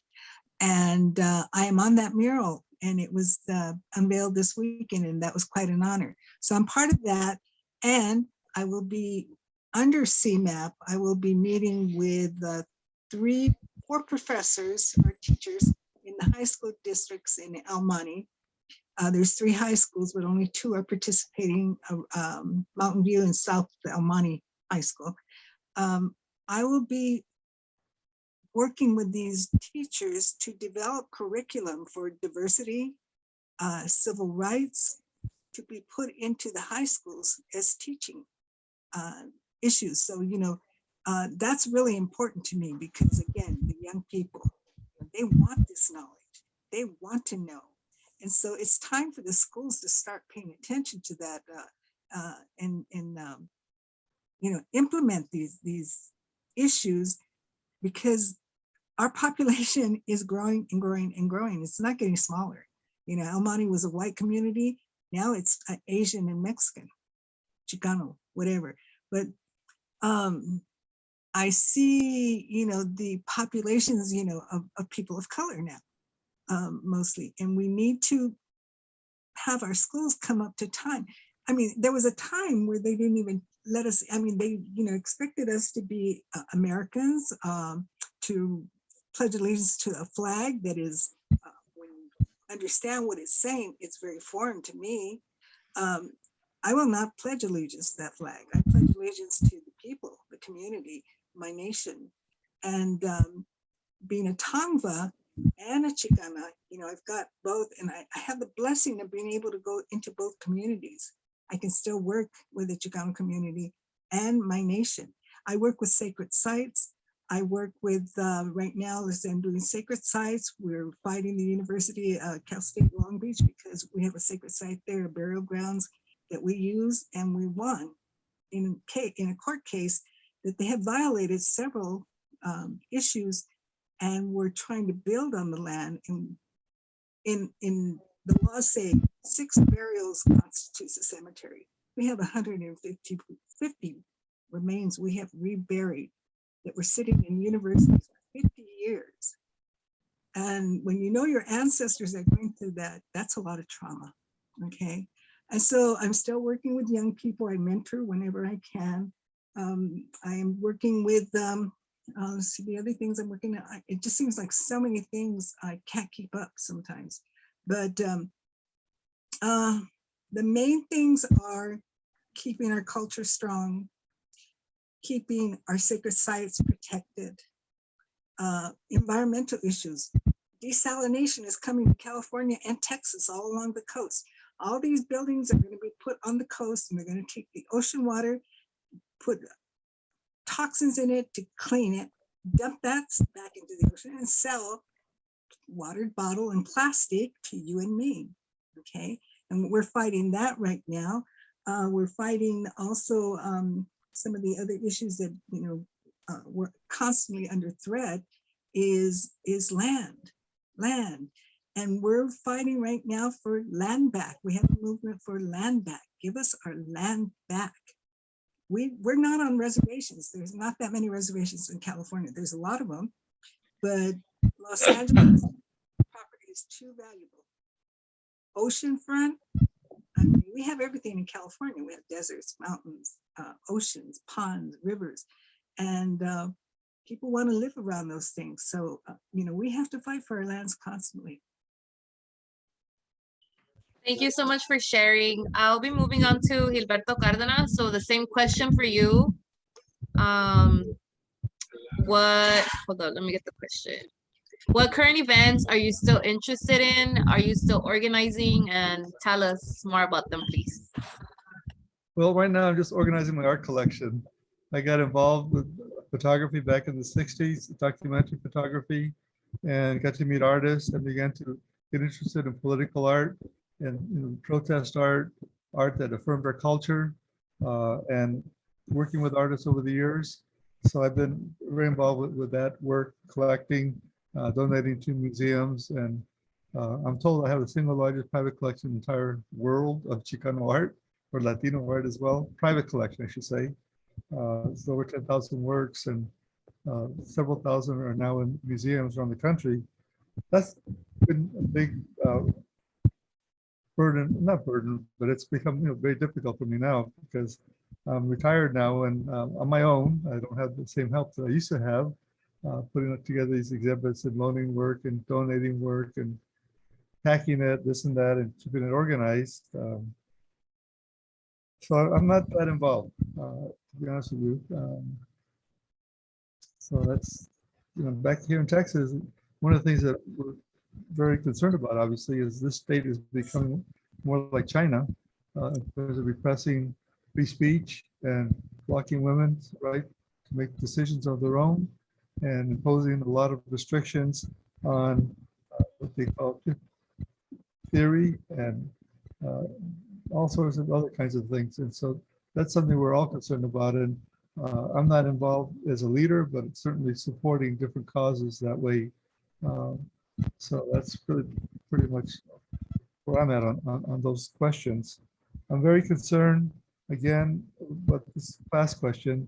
I think our politics of identity are important, but we really need to start adding to that and emphasizing the class question nationally. We really have to break the barriers that have been imposed on us, but also have to create new connections with people who have similar experiences. And it's a lot of that's class interest. And I don't see that emerging as much as I thought I would. It's going on the wrong direction in terms of a lot of people who are middle class or who are not able to progress as they thought they could, in declines in the industrial sectors and things of that sort. Poor whites, not sure where to go on that. And it reminds me of what happened in Europe back in the 1920s and the 1930s, and the rise of right-wing dictatorships and Hitler. It's called for utopia. Something that never really existed, but to bring back the way they thought their life should be. And it's a structural issue and taking on people. And I'm worried about that in terms of our current times. So I do support financially, probably more than anything else right now, just because of my time, and is different causes that we believe in. Thank you so much for sharing. We actually ran out of time for the Q&A section, so we'll be moving on. We'll be going over the time for a couple of minutes, so if y'all can stay, that would be great. Let me just jump in real quick. Thank you so much. Gilbert, we have a lot of enthusiasm among the GRITO series folks, and definitely among the audience, to see how you might share your art collection with Cal State LA. I know you and I had talked about how you might share some of your historic images around what went on around Cal State LA, and you promised to share, and you have started sharing. Many of the ones that I have there are because you shared them. So how can we support you with that? Well, I have a lot of organization here in my gallery space.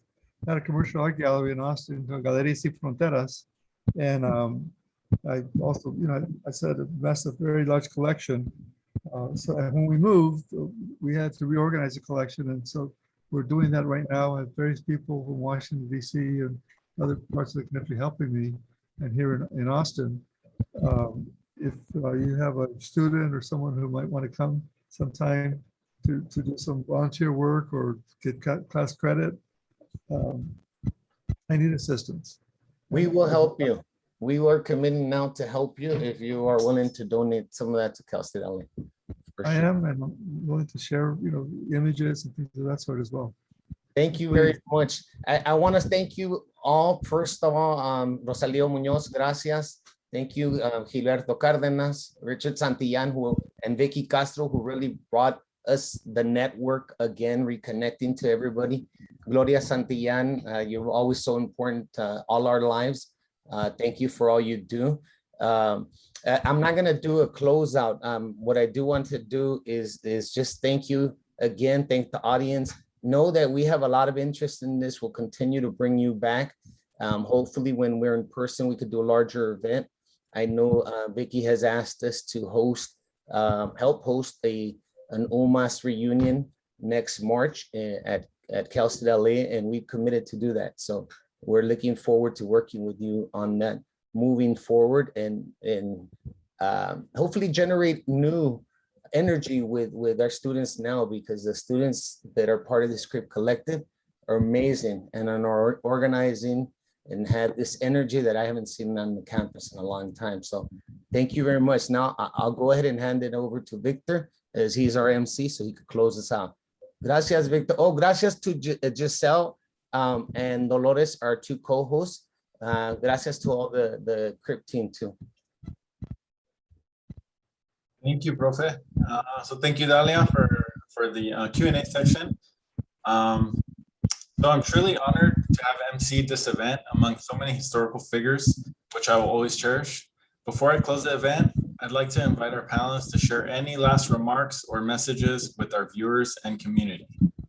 If anybody wants to leave any, last message, or a comment, we would really love that. I'd like to say something, and that is that I'm still teaching at ELAC, and this May will be my 50th year of teaching. I started in 1972 at Cal State LA, and the reason I mention that is that the future is in very good hands. The young people today are very progressive, very inspired. Their hearts are so large. They believe in social justice. There sometimes tends to be among some generations to believe that their generation was more progressive, more committed. Every generation. And what I challenge the students to think about is that 50, 60 years from now, when there's a Zoom meeting and they're in their 70s, what will be their legacy? What stories would they share? What difference would they have made in this long time struggle to ensure that this country lives up to its creed, that all people are equal and that the government and the power belongs to the people. Can I add one last comment too? I want to also thank Felix Gutierrez. He made a big role in helping us at Cal State LA get organized, stay focused, and tremendous support. And I know a lot of you know Felix, and probably I'm sure you agree with me. He had a very, very big role to play. And I hope somebody at some point does an oral history with him in his position that he had at Cal State LA, and the advice and counsel he provided us, and his involvement with the activities that we were involved in as well. Absolutely.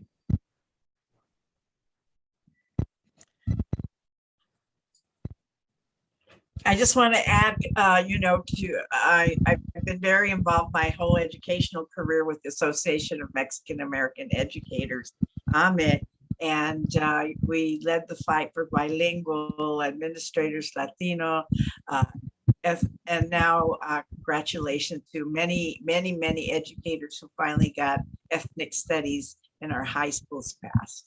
That's a big victory for us.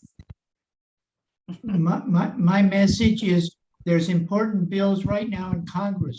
They're being fought over, and the progressives, we need to get labor law improved so we can organize real unions and strong unions, voting rights. We need healthcare rights and others, and they're in the balance right now. We can be a difference in pressuring Congress right now in the elections coming up next year. And then in terms of the history, I'm involved in trying to make progressive changes in Alvera Street on the Pueblo, they call it. And one of my ideas I have been working with other people, but I don't like the fact that where they say the birthplace of Los Angeles is, the biggest statue is of the King of Spain. And the next is De Neve, his soldier. And I think that's like having Jefferson Davis and Robert E. Lee representing, being the fathers of Los Angeles history. And I think we need to change that, and we need to have more education at that place about what the real origins, who were the real workers. The Tonva were the essential workers that established the Pueblo. They did the crops. They tended to the animals. They built the irrigation and all of these. And then the Mexican, the poor, the darkest ones began joining with them and doing that work. And eventually they tried to work the Tonga to death. But anyway, and then later, yes, came the Chinese, came the Italians and others, and they're part of the history of this country. But if we're talking about the roots, there it is in the history of this area. And I learned about Yangna when I was in the 3rd grade. But there are many villages, you might say, of the Tonga, and then the others all throughout the area of Los Angeles, going up to the Channel Islands and whatever. And we have to have respect for that. And I think in the well, anyway, the how indigenous people say, if you're going to come into the Los Angeles area, you should talk to spiritual leaders like Gloria and get permission to be here, moving around the spirits of the people, the ancestors, but also the animals and the land here. And that you really need that blessing if you're true to the indigenous people of the world. And we're all indigenous to this planet, as I see it. Thank you, Rosalio Muñoz. That was beautiful. I just wanted to point out Felix Gutierrez. I think I saw him in here. I don't know if he wants to say a couple words.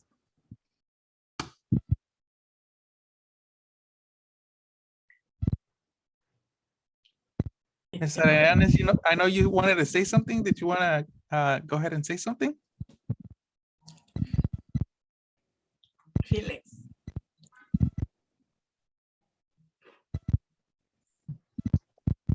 Felix, when you're there. Come on, Sal. Felix and I are cousins, and we get together with my brother Ricardo Muñoz and others in the family. We're talking about what he's did at Cal State LA and I did at UCLA, and what we did rooting for the Dodgers way back in the Coliseum and all these kinds of our history. And my neighbor on Barnett Road. Felix, ¿dónde estás? While Felix jumps on, I would like to share that, yes, he is one of the most significant figures who people really haven't talked much about, even prior to coming back and serving as an UMAS advisor. He had also been one of the founders of EPIC. He helped write the grant, eventually came back as the EPIC organizer. That's how a lot of the students were connected to the community spaces. So that's really key. I mean, that place is still around. And that was also part of how EOP students were getting credit and being found in the community, brought in directly. So gracias, Felix. I don't know if you're having internet problems, but if you're available, jump in. If not, we understand, we respect that, that you were on. Thank you so much. Was there anyone else that was going to share? Gloria, were you going to share, please? Yes, I just want to say for people in the audience, students especially, you know, find something to be involved in. If you're not involved, you know, there's so many issues, you know, from environment to land preservation to land back movements to women's rights, you name it, it's out there. You know, and just get involved and start learning things, what goes on at the community level, at the grassroots level. And, you know, you'll be able to share that with other people. So that's how we grow as movements. And that's how organizations stay strong. We always need new blood in organizations or else they stagnate and people are unhappy and want to quit. That's always, I have a theory about, you know, the cores of every organization. There's always a core. And if that leader cannot keep these people learning, then the whole thing falls apart. And I've seen that over and over and over. So, you know, I encourage you to find something to talk to and get involved with. Thank you. Great advice. Thank you, Gloria. Felix, you want to say hi?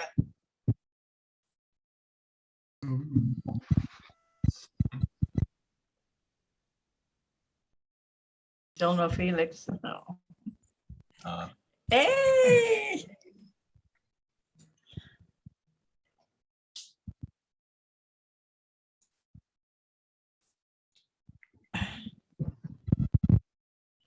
He's maybe he's muted. Yeah, I think maybe it's internet. Yeah. But well, yeah, once again, we want to say thank you to everybody who joined us. Thank you to the Crip Collective, my fellow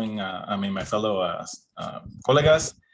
Thank you, Profesora Dolores, for joining us to help us with part of the interviews, testimonios. And yeah, I hope everybody has a good night and take something, you know, personal, take something good away from this. So thank you all for joining us. Thank you. Gracias. Thank you. Thank you. Yeah, thank you. Thank you so Thank you much. all. Yes. Amazing. Thank Simply you. amazing. Thank you Mil so much. gracias. Thank you. Thank you, folks. It's great to hear from you all. Absolutely. Thank you all for the work you do. Yes. Take care. We'll Hey, be in touch. Alejandro, I was going to ask you if I can get a copy of one of those pictures that appeared in the Absolutely. when the Any of slide. them. It shows me with a beanie cap. I've never seen that picture. Oh, you know who took that was Gilberto. Gilberto. Oh, of course, he took so many pictures, but he never shared the pictures with a lot of us. He shared it with me. So yes, I will share with you as well. Would you send that? Yes. By the way, I have 2 grandchildren who are attending Cal State LA. Yes, I know. I'm Yeah. looking forward to them having my And they've class. taken, my granddaughter's taken a number of Chicano studies classes and she'll be graduating in June. Wow, full circle, right? Yeah, she's the 3rd generation. Our 2 kids went to Cal State LA. And now I have my granddaughter and grandson who are brother and sister who are both there as well. So 3 generations of Chicanos at Cal State LA. Just amazing. Yeah, That's thank great. you. Well, we're And looking Richard, forward to having you on. Dodgers are our campus. ahead. The Dodgers are ahead. Yeah, 4-1. Órale, pues. We all better get to the game. I know it. Okay. Good night, everybody. All right. Good Bye. night. Good night. Good night.